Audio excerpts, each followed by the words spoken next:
of the things that's interesting too, in the Valley, at least, there have been a couple of well-known companies. I think Figma is one of them, that were known for spending, so the myth is they spent years to launch this big, perfect thing. I guess his name is Dylan something. He was at a conference recently. He's like, everyone fetishizes that side of what we did. I wish we hadn't done that, right?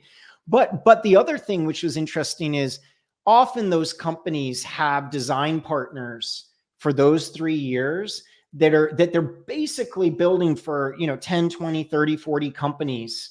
And I've been involved directly in companies like that and or advising companies like that.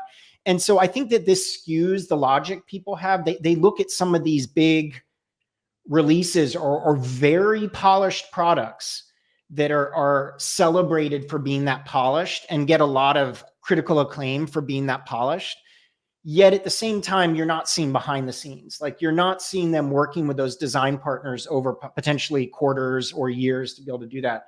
And so I think sometimes working minimal can be choosing who your design partners are. It's who is that small set of customers that allow you to be able to do that. And I think it's very easy to get distracted by the stories that we hear and not look behind the scenes to what happens. And I think that's, I'm just addressing directly a trend recently in the last year or two where you've seen people write that, like, the idea of lean startup is dead, or this and this is dead, or doing this thing is dead. And then they point to these companies that had these very visible, polished releases, and it's not really digging into what's going on behind the scenes. And so it's something to think about.